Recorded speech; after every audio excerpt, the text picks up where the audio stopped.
Disciplina Anatomia Humana, Aula 2. Já os membros e cinturas articulares, cada membro superior ele é composto de braço, antebraço e mão. O osso do braço, que nós chamamos de húmero, ele articula-se com o cotovelo, ou seja, com os dois ossos do antebraço, o rádio e a una. O pulso é um elo de ligação, que vai ser a articulação do nosso antebraço com a mão. Já a mão, ela é constituída pelos ossos do carpo, metacarpo e falanges, apresentando nessa forma da região mais proximal para a mais distal. O membro inferior trabalha-se através de três condições: coxa, perna e pé. O osso da coxa consideramos como sendo o osso mais longo do corpo humano, que é o fêmur. O joelho ele vai articular-se com a questão da perna através de um pequeno osso chamado patela. A patela ela tem essa função de promover essa interligação entre o osso do fêmur e os dois ossos da perna, que é a tíbia e a fíbula.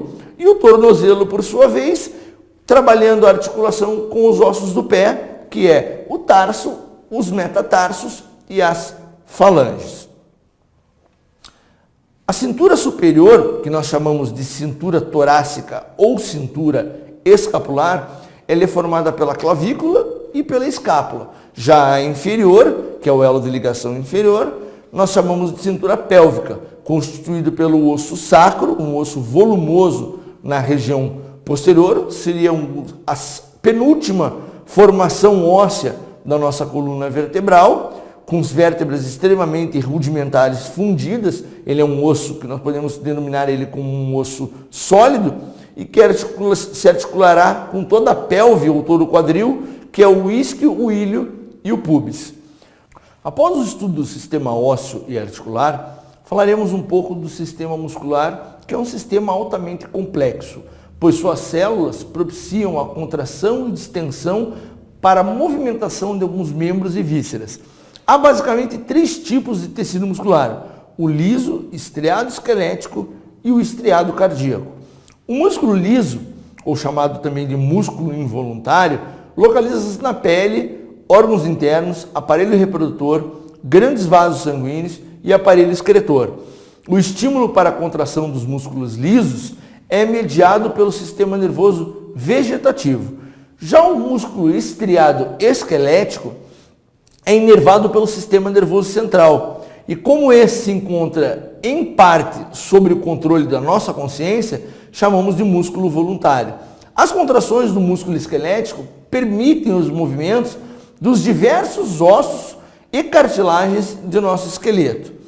Já a musculatura, que nós chamamos de musculatura cardíaca, esse tipo de músculo, ele tem um tecido formado por partes do coração dos vertebrados. O músculo cardíaco carece do controle voluntário, é inervado pelo sistema nervoso vegetativo também. Sendo assim, a gente completa essas três questões de grupamentos musculares. A musculatura esquelética, por sua vez, a qual citamos com uma breve apresentação, ela constitui a maior parte da musculatura do corpo humano, formando o que se chama popularmente de decarne. Essa musculatura recobre totalmente o esqueleto e está presa aos ossos, sendo responsável por toda e qualquer movimentação que o nosso corpo proporciona. O sistema tegumentar, que definimos como pele, esse sistema tegumentar ele seria um sistema de recoberta, seria um sistema que faz a condensação de recoberta dos demais sistemas, principalmente muscular. O tecido tegumentar mais conhecido, chamado de pele, firma assim a epiderme e a derme. A epiderme é um epitélio multiestratificado, formado por várias camadas de células achatadas justapostas entre si. A camada de células mais internas, denominada epitélio germinativo, é constituída por células que se multiplicam continuamente. Dessa maneira, as novas células geradas empurram as mais velhas para cima, em direção à superfície do corpo, e vão, de certa forma, sendo eliminadas. À medida que envelhecemos, as células epidérmicas tornam-se achatadas, fabricadas por uma questão de proteína de resistência e impermeável, a queratina humana. As células de superfície, que trabalhamos de certa forma como sendo as células que vão estar sendo eliminadas, em contato com o atrito ou em contato com a água, com o ar, elas vão sendo eliminadas normalmente. Toda a superfície cutânea está provida de terminações nervosas capazes de captar estímulos térmicos que façam com que essas células se contraiam ou não. Essas terminações nervosas, ou chamados receptores cutâneos, trabalham, por sua vez, especificamente na natureza distinta da epiderme, não sendo contextualizado no momento os vasos sanguíneos. Os nutrientes e o oxigênio chegam à epiderme por difusas situações através dos vasos sanguíneos da derme.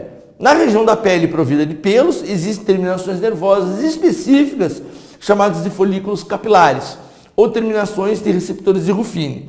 A primeira, formada por axônios, que envolve o folículo piloso, captam as forças mecânicas aplicadas contra o pelo, e as terminações de Ruffini, por sua vez, já de forma ramificada, são receptores térmicos de calor. A derme, coril, cutis, verdadeira ou pele verdadeira rija, sendo flexível ou elástica, é mais espessa na superfície dorsal do que na região ventral do corpo e nas regiões laterais dos membros, pela questão de proteção propriamente dita. Nas pálpebras, escroto, pênis, é excessivamente fina e delicada. A pele constitui, por sua vez, um tecido conjuntivo de variadas fibras elásticas e numerosos nervos e vasos sanguíneos linfáticos. O tecido conjuntivo se dispõe em duas camadas, profunda e reticular, sendo, pela sua vez, superficial ou papilar. A camada reticular consiste de tecido conjuntivo fibroelástico, composto sobretudo de feixes de colágeno. Células essas que propriamente podemos definir como fibroblastos ou esteócitos. Nas camadas mais profundas, ou chamadas camadas reticulares, apresentamos glândulas sebáceas, sudoríparas, folículos pilosos e pequenos acúmulos de células distintas. A camada papilar consiste em numerosas eminências vasculares altamente sensitivas às papilas. As papilas são pequenas eminências cônicas de extremidades arredondadas ou, por sua vez, dilatadas. Já no tecido subcutâneo, que trabalhamos como sendo o tecido intermediário, nós temos a derme situada sobre uma tela subcutânea. Esta camada, por sua vez, considerada como pertencente à pele, também podemos defini-la como subcutânea ou hipodérmica. O tecido subcutâneo, por sua vez, é composto principalmente pelo tecido conjuntivo frouxo e o tecido adiposo. Esse tecido desempenha duas funções.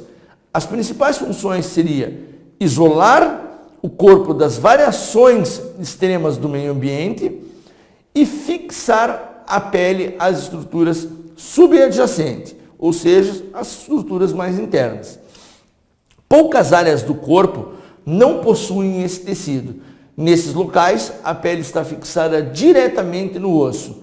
A pele das articulações e dos dedos apresentam dobras e são enrugadas porque estão aderidas diretamente ao osso.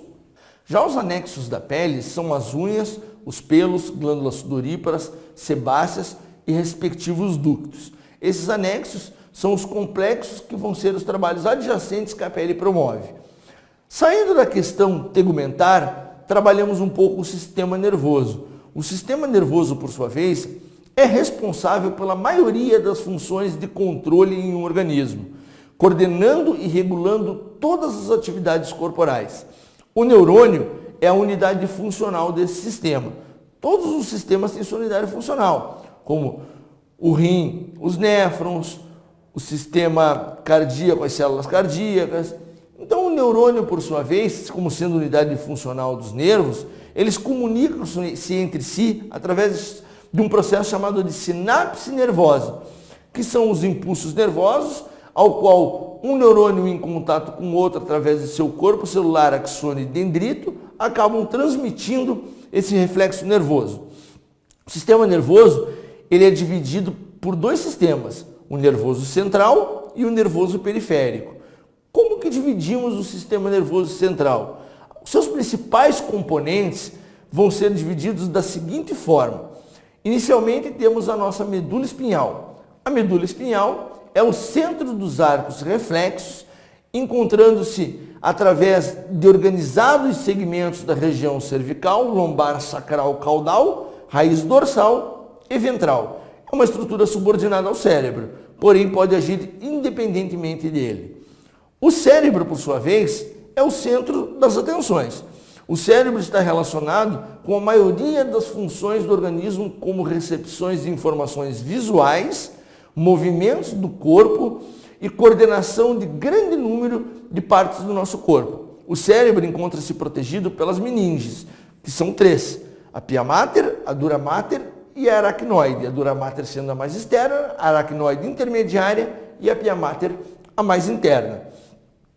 Depois temos assim o bulbo ou medula oblonga. O bulbo tem a função relacionada com a respiração e é considerado como um centro vital. Também está relacionado com os reflexos cardiovasculares e transmissão de informações sensoriais e motoras. Já o cerebelo, por sua vez, estrutura esta posterior localizada na região occipital, trabalha e responde pelo controle motor e tem como organização básica praticamente todas as diversificações de controle de temperatura e de equilíbrio. Já pesquisas recentes sugerem que a principal função do cerebelo seja uma coordenação, um controle sensorial e não só o controle motor. A ponte, por sua vez, uma outra estrutura formada no nosso sistema encefálico, tem como função transmitir informações da medula e do bulbo até o córtex cerebral, fazendo conexões com centros hierarquicamente superiores e sendo um córtex sensorial que coordena estímulos vindo de várias partes do sistema nervoso. O córtex motor é responsável pelas ações voluntárias. Já o córtex da associação, ele vai ser relacionado diretamente à memória. Principais divisões do nosso sistema nervoso periférico, já como sendo um segundo adendo, ele pode ser dividido da forma voluntária ou autônoma. O sistema nervoso voluntário, ele está relacionado com os movimentos voluntários, movimentos que nós temos o controle.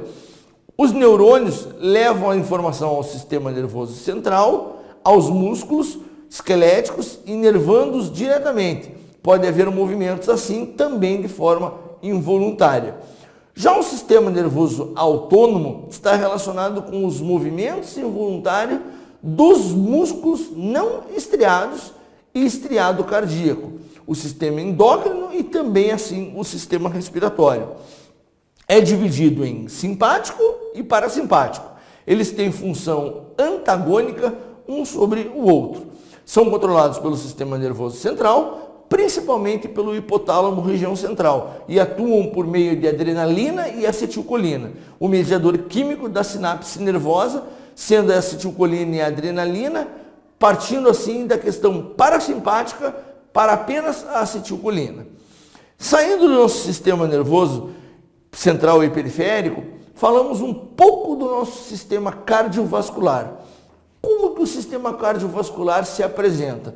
O sistema cardiovascular, ou também chamado de sistema circulatório, é uma vasta rede de tubos de vários tipos e calibres, que põe em comunicação todas as partes do nosso corpo. Dentro desses tubos circula um fluido que nós denominamos como sangue. Esse impulsionado por contrações rítmicas do coração, fazendo com que o sangue circule e circunde toda a questão periférica do nosso corpo. As funções do nosso sistema cardiovascular são transportar gases, transportar nutrientes para todas as partes do nosso corpo, transportar resíduos metabólicos, ao qual possam ser resíduos já impuros no nosso organismo, transportar hormônios para todas as estruturas que necessitam da questão hormonal, trabalha-se como um intercâmbio de materiais por todas as estruturas, transportam assim o calor, distribuem mecanismos de defesa através das células de imunologia e também coagulam o sangue em questões quando trabalhamos com hemorragias, sejam elas de pequena ou grande porte. Os componentes do sistema cardiovascular trabalham-se como principal estrutura o sistema circulatório, sendo coração, vasos, sangue, vasos linfáticos e propriamente a linfa. O coração é um órgão muscular oco, que sabemos que está localizado no centro do peito, atrás do osso externo, ligeiramente, levemente deslocado para o lado esquerdo. Em uma pessoa adulta, o coração ele tem aproximadamente o tamanho de um punho fechado e apresenta cerca de 400 gramas. O coração humano, como dos demais mamíferos, apresenta 4 cavidades, 2 superiores, chamadas de átrio, e 2 inferiores, chamadas de ventrículo. Os átrios, por sua vez, comunicam-se com os seus ventrículos diretamente através de válvulas, sendo elas, do lado direito, bicúspide ou mitral, e do lado esquerdo, a chamada válvula tricúspide.